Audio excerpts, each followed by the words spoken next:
नमस्कार, बहुत स्वागत। अनादि टीवी देख रहे हैं आप। मैं हूं आपके साथ गुंजन लोधी। जन सुनवाई पर आज बात करेंगे। मध्य प्रदेश में जन सुनवाई में एक तरफ जनता की समस्याओं का निराकरण हो रहा है और अब सीएम डॉक्टर मोहन यादव के निर्देश पर जल सुनवाई भी हो रही है, जहां पानी की समस्याओं के समाधान का प्रयास किया जा रहा है। कुछ हफ्ते पूर्व सीएम डॉक्टर मोहन यादव ने अशोकनगर में स्वयं जन सुनवाई का जायजा लेकर अनुकरणीय उदाहरण पेश किया है। और इस बीच जन सुनवाई के दौरान कुछ लोग अपनी समस्याओं को लेकर विरोध भी दर्ज करा रहे हैं। कई समस्याएं भी सामने आ रही हैं। क्या इन समस्याओं का भी इतनी ही त्वरित गति से समाधान होगा? इस संदर्भ में जन सुनवाई और जल सुनवाई की क्या स्थिति है, इसका जायजा लेंगे। पहली रिपोर्ट देखते हैं।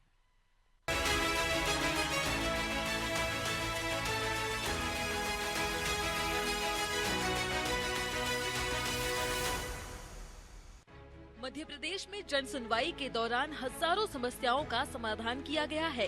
ग्रामीण और शहरी क्षेत्र में आम जनता को राहत मिली है और सरकारी दफ्तरों के चक्कर काटने की मजबूरी खत्म हो गई है। एक तरफ जन सुनवाई में नवाचार भी हो रहे हैं, दूसरी तरफ कई नए मामले भी सामने आ रहे हैं और एक्शन भी लिया जा रहा है। और अब इंदौर में जहरीले पानी कांड के बाद सीएम डॉक्टर यादव के निर्देश पर सरकार जल सुरक्षा, जल संरक्षण और पेयजल सुधार को लेकर फुल एक्शन मोड में आ गई है। प्रदेश में स्वच्छ जल अभियान लॉन्च किया गया है। वहीं अब हर जिले में मंगलवार को जल सुनवाई प्रारंभ हो चुकी है। इस बीच जन सुनवाई में कई समस्याएं भी सामने आ रही हैं। ग्वालियर में आयोजित जन सुनवाई में बड़ी संख्या में पहुंचे लोगों ने सड़क, सीवर और पेयजल जैसी मूलभूत सुविधाओं की कमी पर नाराजगी जताई। बैतूल जिले में आयोजित साप्ताहिक जन सुनवाई में कलेक्टर ने लापरवाही करने पर तहसीलदार कार्यालय के रीडर की वेतन वृद्धि रोकने के निर्देश दिए। वहीं एक अन्य मामले में चिचौली तहसील के ग्राम मंगरौली में अभिलेख दुरुस्ती में लापरवाही पाए जाने पर संबंधित पटवारी को निलंबित कर दिया। भोपाल जन सुनवाई में पहुंची 16 वर्षीय छात्रा ने कलेक्टर से छात्रावास में शरण मांगी। छात्रा का कहना है कि पिता उसे पढ़ाई नहीं करने दे रहे हैं। छात्रा ने संस्थाओं में रहकर 8वीं तक की पढ़ाई पूरी की है। अब पिता पढ़ाई नहीं करवाना चाहते हैं।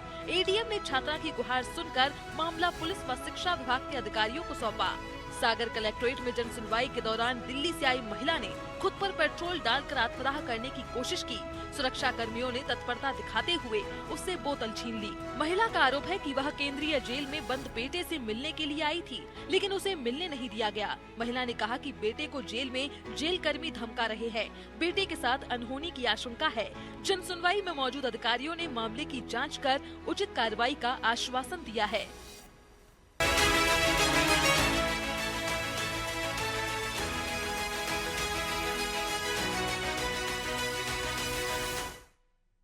जन सुनवाई के बीच कई ऐसी समस्याएं जिनका तुरंत निराकरण किया जाता है, कई ऐसी समस्याएं जिन्हें सुलझा दिया जाता है। वहीं कई ऐसी और भी परेशानियां लोगों की जिन्हें सुलझाया नहीं जाता है और उससे लोग काफी और ज्यादा परेशान हो जाते हैं और शिकायतें भी करते नजर आते हैं कि जन सुनवाई रखी तो जाती है लेकिन उसके बीच सुनवाई होती नहीं है। इसी पर हम अलग अलग जगह से जानकारी लेंगे। हमारे साथ हमारे सहयोगी जुड़ रहे हैं। नर्मदापुरम से संजय मालवीय, उमरिया से दीपक विश्वकर्मा, शिवपुरी से राशिद खान। नर्मदापुरम से हाल जानना चाहूंगी। संजय, अगर बात की जाए जन सुनवाई और जल सुनवाई को लेकर तो कितनी ऐसी समस्याएं हैं, कितनी ऐसी सुनवाई है जो की जा रही है, जिनका त्वरित निराकरण किया जा रहा है? संजय। गुंजन, मैं बता दूं कि लगातार यहाँ पर नर्मदापुरम में जो आवेदक आते हैं और उनके द्वारा जो आवेदन दिए जाते हैं वो लेकर के कहीं ना कहीं रख लिए जाते हैं, लेकिन अधिकारी द्वारा उनकी सुनवाई नहीं की जाती है। वहीं अगर हम बात करें तो अभी जो नवागत कलेक्टर सोमेश मिश्रा यहाँ पर आए हैं, जो आज पहली बार अपने पदभार ग्रहण करने के बाद पहली बार आज वो यहाँ पर जन सुनवाई ले रहे हैं। तो यहाँ पर एक खास उत्साह लोगों में देखा जा रहा है। हर बार की से अधिक यहाँ पर अधिक मात्रा में आवेदक यहाँ पर मौजूद है, लेकिन कहीं ना कहीं जो नीचे बैठे जो प्रशासनिक अधिकारी हैं उनके द्वारा एक जो ढीला रवैया जो अपनाया जाता है, जिससे कि आवेदक जो है वो निराश होकर के जाता है। आवेदन को लेकर के रख लिया जाता है, लेकिन पटवारी, तहसीलदार, एडीएम के द्वारा सुनवाई नहीं की जाती है। अभी जो आवेदक यहाँ पर आ रहे हैं उनमें एक खास उत्साह यह देखा जा रहा है कि जो जिले के जो नए मुखिया आए हैं, तो हो सकता है कि हमारी सुनवाई शीघ्र यहाँ पर हो और हमारी समस्या का निराकरण किया जाए। वहीं अगर हम बात करें तो जो सोमेश मिश्रा हैं, उन्होंने आवेदक के लिए आज एक नई पहल यहाँ पे शुरू की है। सभी जो आवेदक आए हैं दूर दराज से, उनको यहाँ पर एक ठंडा शरबत पिलाया जा रहा है और उनको यह तसल्ली दी जा रही है कि आपके आवेदन की यहाँ पर सुनवाई की जाएगी। अभी कुछ लोग हमारे साथ मौजूद हैं, उनसे हम बात करना चाहेंगे कि वो किस चीज का आवेदन देने यहाँ पर आए हैं और क्या मांग लेकर के यहाँ पर आए हैं। सब लोग खड़े हो जाओ, तुम लगे तो क्या आवेदन लेकर के आप आओ ना। सर हम इसका आवेदन लेके आए हैं। हमारा विस्थापित हुआ 1 ग्राम वहां से मतलब आज से अंदर से हुआ 17 गांव में जो हमारे गांव कुछ 15, 16, 17 गांव का हुआ, तो कुछ लोग गए 8 गांव 6 तरफ, तो 15, 16, 17 गांव से आए हैं। तो इधर कितने का भैया गांव कितने? 23 गांव और 16 गांव अपने उसमें से यहाँ किस तरह यहाँ क्या मांग लेकर के आए हो कलेक्टर के समक्ष? तो कलेक्टर के समक्ष ये मांग लेके आए हम लोग कि जब पात्रता हुई थी हमारी, तो यहाँ से एजीएम साहब और टीम पूरी कलेक्टर साहब ने घोषित करके शिक्षा विभाग, राजस्व विभाग और अन्य सब विभाग को घोषित किया था। 28 विभाग जब हमारे वहाँ विभाग को सब पूरे गाँव में घोषित किया, घोषित करने के बाद में ये बात हुई जो है आप यहाँ से हटोगे तो आपको वहाँ राजस्व ग्राम किया जाएगा। अभी मतलब 10 साल हो गए राजस्व ग्राम नहीं किया। कुछ गांव में राजस्व ग्राम के दावा भी एजेंट साहब की पेशी हुई, तो हमने उसमें ये पाया गया है, तो हमारा ये पाया गया है कि उसमें हमारा पूरा अधिकार नहीं दिया, उसमें वन ग्राम अभी भी आ रहे हैं। तो हमें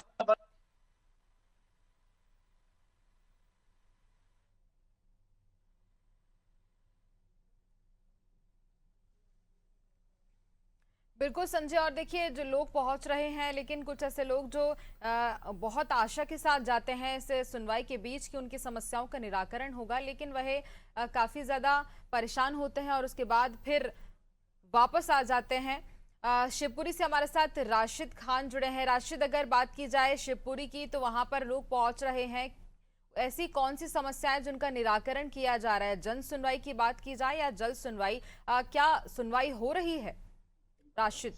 जी जी गुंजन, मैं आपको बता दूं कि हर तरह के मंगलवार की जन सुनवाई में आज भी नवागत कलेक्टर जो हैं अर्पित वर्मा और जिनने अभी पदभार संभाला है उनकी आज पहली जन सुनवाई आप देख सकती हैं कि यहाँ पर लोगों की कतारें लगी हुई हैं, यहाँ महिलाएं भी खड़ी हुई हैं, कुछ लोगों को यहाँ रोका भी गया है। आप देख सकते हैं कि यहाँ अपनी समस्या लेके यहाँ लोग खड़े भी हुए हैं और ये लोग आगे नहीं बढ़ पा रहे हैं, इन लोगों को यहाँ रोक लिया गया।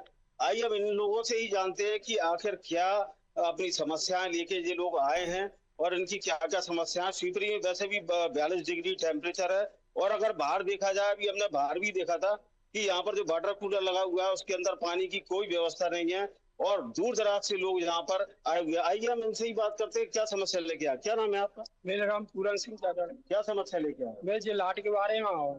कैसी लाइट? लाट में मैं गया तो काम करने और घर बिल मांगो तो घर में घुस गए घरवारी से और लीटर का केस बना दिया। तो ये अपनी बिजली की समस्या लेके आए। आप दादा क्या समस्या लेके आए? की समस्या है जमीन की समस्या। पटवारी जमीन नहीं कर पा रहे, हम चाहे जो बैठ जा रहे हैं। पटवारी के लिए क्या नहीं कर रहे?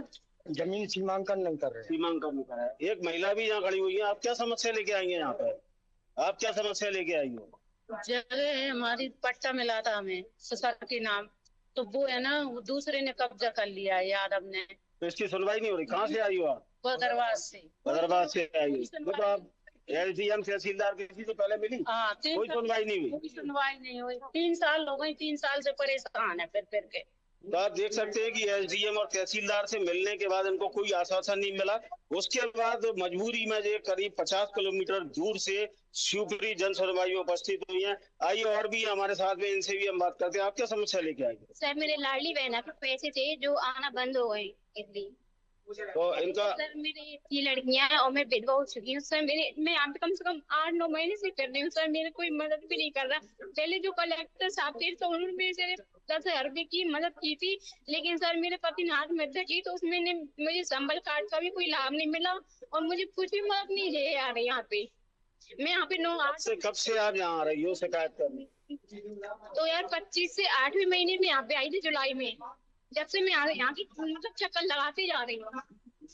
आप देख सकती है कि इनके आंसू भी निकल रहे हैं और 8-10 महीने से ये समस्या के लिए यहाँ परेशान हो रही है। कई बार शिकायत करने के बाद भी इन्हें कोई आश्वासन नहीं मिल पा रहा है और अपने आप को ये बता रही है कि मैं विधवा हूँ और मेरे को लाडली बहना का भी पैसा नहीं मिला है। जी गुंजन।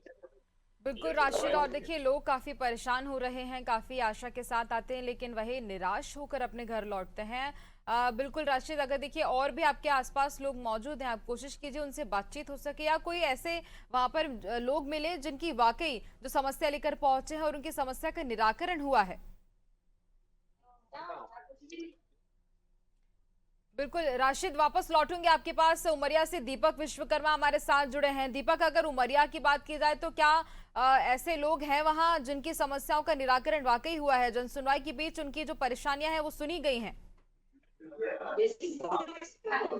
जी बिल्कुल, मैं बताना चाहूंगा, मैं उमरिया जिले के कलेक्टर कार्यालय में इस वक्त खड़ा हूं और नवगत जो कलेक्टर महोदया है यहाँ पे आज पहली जन सुनवाई में व्यस्त है। काफी सारे अधिकारियों को, सारे विभाग के अधिकारियों की यहाँ पे बैठे हुए हैं और सबसे ताज्जुब की बात ये है कि वो 11 बजे टाइम के पहले ही वो ऑफिस में आकर के सारी जो समस्याएं हैं लोगों को बारी बारी यहाँ पे सुनी जा रही है। तो पहले काफी लोग काफी निराश थे, लेकिन नवगत कलेक्टर महोदया के आने के वजह से यहाँ पे उत्साह का एक दौर, एक लहर यहाँ पे देखने को मिल रहा है। यहाँ पे कुछ नागरिक है, कुछ ग्रामीण है और कुछ वृद्ध है जो जिनसे मैं संपर्क करने को, कितने वर्षों से आप समस्या लेके आ रहे हैं, क्या कार्रवाई की गई और अभी जो नई कलेक्टर महोदया है इनसे क्या उम्मीद रखते हैं आप?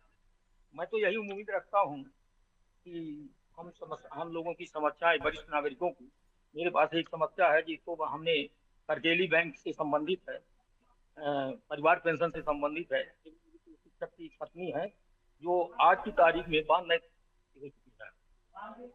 उनको जो है शासन के नियमानुसार 2021 में हमने आवेदन किया था बैंक में, बढ़ी हुई पेंशन जो 10% की दर से बढ़ती है नियमानुसार। आप कितने बार आ चुके हैं अपनी समस्याओं को लेकर के? यहाँ बैंक में हमने 2 बार देखी।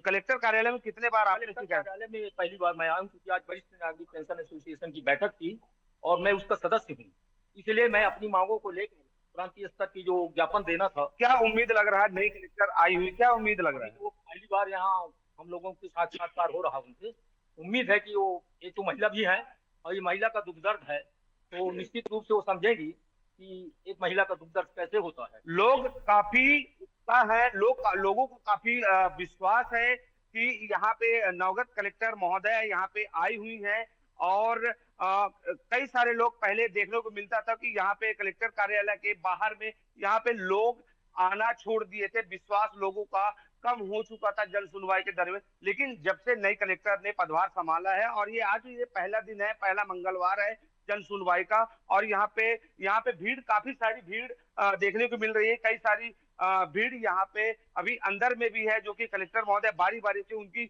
समस्याओं का निराकरण कर रहे हैं। यहाँ पे एक स्थानीय नागरिक है, इनसे हम पूछने की कोशिश करेंगे। पहले जो कलेक्टर यहाँ पे थे उनका कैसे कार्यशैली था वहाँ पे? यहाँ पे लोग आते थे, क्या उम्मीद लेके आते थे, उनका निराकरण होता था या नहीं होता था? देखिए, आप कई बार कवर किए हैं, कई बार लोग अपने आवेदन को लेकर आते थे शिकायत करने के लिए, लेकिन उन पे आज तक कोई कार्रवाई नहीं हुई। एक नई मैडम आई हैं, इनसे लोगों को काफी उम्मीद है। एक उमरिया अच्छा जिला है, लोग यहाँ के अच्छे हैं, मैडम यहाँ पे कार्य कर रही, एक अच्छा सा संदेश जा सकता है। मध्य प्रदेश शासन की जो योजना थी जन सुनवाई को लेकर, वो बिल्कुल क्लियर हो सकती है, साफ हो सकती है, लोगों की समस्याएं सुनी जा सकती है। और हम मैडम से निवेदन करते हैं, उमरिया वालों की तरफ से करते हैं कि मैडम यहाँ पे जो भी लोग आते हैं अपनी समस्याओं को लेकर, उनकी समस्याएं आप पूरी तरह से निराकरण करें जिससे किसी प्रकार की उनको परेशानी ना हो। लोग गरीब जो होते हैं घर में किस तरह आते हैं, किस तरह मजदूरी करते हैं, उन समस्याओं को मैडम को तुरंत ध्यान में रखते हुए तपती धूप में, लगभग अभी 12, साढ़े 12, 1 का टाइम हो रहा है, तपती धूप में यहाँ पे दूर दराज से लोग यहाँ पे आए हैं, बहुत ज्यादा उम्मीदों के साथ में यहाँ पे आए हैं। कलेक्टर महोदया ने समय पे आकर के यहाँ पे अपना स्थान ग्रहण किया है और बारी बारी यहाँ पे लोगों की जन सुनवाई का दौर जारी। यहाँ पे एक युवक है, इनसे हम जानने की कोशिश करेंगे। नवगत कलेक्टर महोदया यहाँ आई है, क्या उम्मीद लग रहा, क्या शहर वासियों को जो आखिरी छोर में बैठा हुआ इंसान या व्यक्ति है उन्हें कैसे लाभ मिल पाएगा? देखिए, निश्चित ये मध्य प्रदेश शासन का एक अपनी प्रक्रिया है कि आज समय समय पर वो बदलाव करती है प्रदेश में, जिले में, सभी जगह। और ये बदलाव के बाद जो है कि हमारी उमरिया जिले की कलेक्टर है श्रीमती राखी सहाय जी आई हैं। हम लोग उनका स्वागत भी करते हैं उमरिया जिले में। और बता दें कि जब से वो आई हैं, लगातार अभी तक जो देखा जा रहा है, जो उनकी कार्य करने की जो प्रक्रिया है, उनकी कार्य प्रणाली, काम करने का तरीका अलग है, ऐसा लग रहा है। और लोगों को उनसे जो है कि न्याय मिलने की आशा भी है, क्योंकि लोगों के चेहरे जो होते हैं, मैंने आज जन सुनवाई में देखा, लोग जो जाते हैं अंदर से जब आते हैं तो उनके चेहरे पे मुस्कान आती है, उससे लगता है कि जो न्याय मिल रहा है। मतलब उनके जो पत्र है, उनसे सुनवाई है, निश्चित जो कलेक्टर मैडम है उन पर वो अमल कर रही है, उस पर सख्त है और कार्रवाई भी करें लगातार। और अभी जैसे देखने को मिल रहा है लगातार वो जैसे कि सहकारिता विभाग हो, चाहे वो जो है कि अपना ये जल सिंचाई की बात हो, नल जल योजना की बात हो, गर्मी की बात है, तो लगातार वो भ्रमण भी कर रहे हैं किसी प्रकार। कुल मिलाकर के यहाँ पे देखा जा रहा है कि नौगत जो कलेक्टर है वो पदभार संभालते ही जिले के विभिन्न क्षेत्रों में जाकर के खुद दौरा कर रही है और छोटी छोटी चीजों को लेकर के भी वो प्रशासनिक मीटिंग करती है और बाकायदे उनका निराकरण करने की कोशिश करती है। जी बिल्कुल दीपक, और ये अच्छी बात है कि जो भी समस्याएं लेकर लोग पहुंच रहे हैं उन समस्याओं का निराकरण किया जा रहा है। वापस लौटूंगी आपके पास। नर्मदापुरम से संजय मालवीय हमारे साथ लगातार बने हैं। संजय, अगर देखा जाए तो जो शिकायत करता है वो कितनी संख्या में देखे जा रहे हैं, जिनमें से महिलाएं कितनी हैं, पुरुष कितने हैं? संजय। जी बिल्कुल गुंजन, मैं बता दूं कि लगातार यहाँ पर जो है आवेदकों की संख्या बढ़ती जा रही है। लगभग 40 से 50 जो आवेदक हैं वो महिलाएं हैं, और लगभग वही अगर देखें तो 60 से 70 जो है वो पुरुषों की संख्या यहाँ पर है। और इस बार तो एक अलग ही चीज देखने को मिली है कि साथ लेकर के महिलाएं आई। बड़े मामले हैं जो ग्रामीण क्षेत्र से जुड़े हुए हैं, अवैध कब्जा को लेकर के, जमीन की नपाई नहीं होना है, रास्ते पे अतिक्रमण किया हुआ है। तो इस तरह के जो आवेदक है वो लगातार यहाँ पर हर मंगलवार दिखाई देते हैं। लेकिन कहीं ना कहीं आवेदक की जो संख्या बढ़ती दिखाई दे रही है, इससे ये अंदाजा लग जा रहा है और उसकी सुनवाई यहाँ पर नहीं हो रही है। वहीं अगर हम बात करें तो आवेदकों का कहना है कि अब जो नए कलेक्टर यहाँ पर जिन्होंने पदभार ग्रहण किया है, कि हो सकता है कि अब आने वाले समय में हमारी समस्या का निराकरण किया जाए, क्योंकि अभी उनके द्वारा जो अभियान चलाया जा रहा है वो सख्त निर्देश जो नीचे बैठे अधिकारी हैं उनको दिए गए हैं कि सभी की।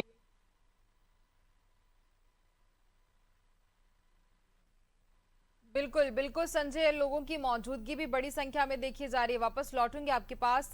शिवपुरी से हमारे साथ राशिद जुड़े हैं। राशिद, वहां संख्या कितनी देखी जा रही है शिकायतकर्ताओं की, और क्या ये संख्या और बढ़ सकती है? जी गुंजन, मैं आपको बता दूं कि अभी कुछ शासकीय छुट्टी होने की वजह से पिछली मंगलवार को जन सुनवाई नहीं लग सकी थी। इस वजह से यहाँ पर भीड़ ज्यादा देखी जा रही है। लगभग 800 से 900 के बीच यहाँ लोग मौजूद हैं और अपनी समस्याओं के निराकरण के लिए लाइनों में लगे हुए हैं। जी गुंजन। बिल्कुल, और देखिए जिस तरह से आप जहां पर खड़े हुए हैं वहां से तस्वीरें भी नजर आ रही हैं कि पीछे लोगों की लाइनें लगी हुई हैं। राशिद, मैं चाहूंगी कि आप एक बार से भी दर्शकों को वो तस्वीरें भी दिखा सकें कि कितनी संख्या में लोग मौजूद हैं और कितनी लंबी कतार में लोग खड़े हुए हैं। राशिद। बिल्कुल, मैं आपको दिखाऊंगा कि आप इधर देख सकते हैं कि यहाँ पर भी लोग खड़े हुए हैं और अपनी समस्याओं के लिए। और यहाँ एक जगह लाइन और यहाँ पर लगी हुई है, आप देख सकते हैं मेरे पीछे, यहाँ पर भी लाइन लगी हुई है। आइए हम इनमें से ही एक आध ऐसे व्यक्ति से पूछते हैं जो बार बार यहाँ जनसुनवाई के लिए आते हैं, उनकी समस्या का समाधान नहीं होता है। क्या समस्या लेके आए? सर, मैं बहुत परेशान हूँ। मेरे पास थोड़ी सी जगह है, वही 15 साल से तालाब स्विच ऑफ कर दिया है।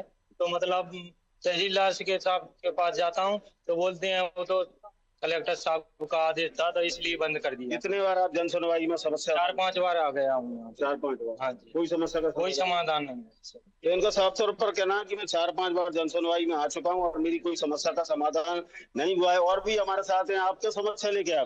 सर, अब की मेरी छोटी बार जन सुनवाई है, तो आज तक मेरी अभी तो सुनवाई नहीं हुई। मैं 10 चक्कर तो कलेक्टर। क्या समस्या क्या है? मेरी समस्या जो है, मेरी एक ताई को प्रधानमंत्री आवास स्वीकृत हुआ था, वो बिना बंटवारे की जमीन में उसने मतलब मेरा घर मिटार के वो आवास स्वीकृत कर वो बनाना चालू कर दिया।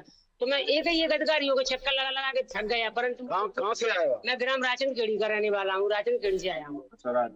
और 5 बार आप जनसुनवाई में आ चुके? चौथी बार। कोई समस्या का समाधान नहीं हुआ। मैं 10 चक्कर तहसील के लगाया है, ना भाव सुनवाई में। तो इनका कहना है कि मैं 10 बार तहसील में आया और 4 बार जन सुनवाई में आ चुका हूँ, मेरी कोई समस्या का समाधान नहीं हुआ। एक और हमारे साथ में हैं, इनसे भी हम जानते हैं कि एक यहाँ पर क्या समस्या लेके सर हमारे स्टार वैली कॉलोनी में प्लॉट थे जिसमें ये नलिन शर्मा, श्री प्रकाश शर्मा, दुर्गावती शर्मा, इन्होंने क्या है कि मेन गेट दिखा करके हमको एक कॉलोनी का मोनो दिखा करके हमको कॉलोनी काटी थी। बाद में किसी बेईमानी बस उन्होंने जब कॉलोनी का मेन दरवाजा तोड़ दिया।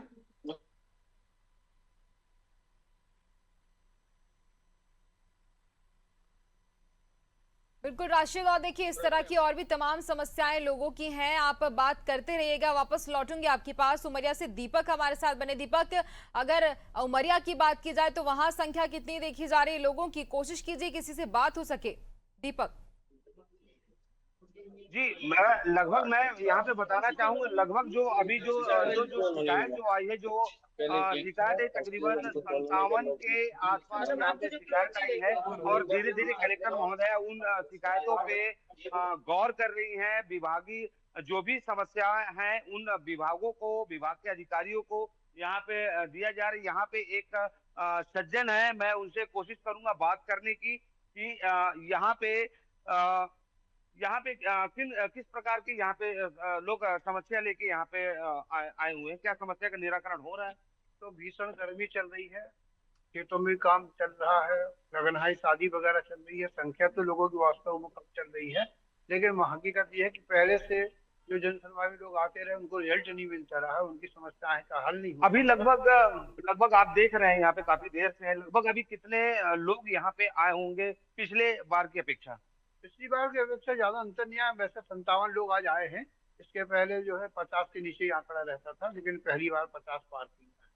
तो क्या लगता है कि मैडम की जो कार्रवाई है, मैडम जो जिस प्रकार का निराकरण लोगों का समस्या सुन रही है, क्या उम्मीद जताई जा सकती है? उम्मीद तो सभी लोग करते हैं कि भाई हमारी समस्याएं का उत्तर मिले, हमारी समस्याएं हल हों, लोग परेशानी से दूर रहें और उनकी समस्या पर ध्यान निश्चित रूप से कलेक्टर देना चाहिए और देंगी ही आने वाले समय में। और मैं भी उनसे प्रार्थना करता हूं कि कलेक्टर साहब जो लोग दूर दराज से चल के आते हैं उनकी समस्याओं को ध्यान दें। बिल्कुल दीपक, और देखिए परेशानियां तो लोगों की बहुत सारी हैं, बहुत ऐसे लोग हैं जो अपनी परेशानियां लेकर आए हैं, लेकिन सबसे बड़ी बात कि उनकी समस्याओं का सॉल्यूशन होना जरूरी है, उनकी जो परेशानियां उनका निराकरण होना बेहद जरूरी है। खैर, आप तीनों का मैं बहुत धन्यवाद कहना चाहूंगी, संजय, दीपक, राशिद, जिस तरह से आपने जानकारी दी, लोगों से बातचीत करवाई और अब इस जन सुनवाई और जल सुनवाई का जो निराकरण है वो मौके पर नहीं हो पा रहा है, इससे लोग काफी परेशान भी हो रहे हैं। खैर, अगले हफ्ते देखा जाएगा कि वाकई सुनवाई की जा रही है नहीं। खैर, तब तक के लिए मुझे दीजिए इजाजत। बने रहिए नादी टीवी पर। नमस्कार।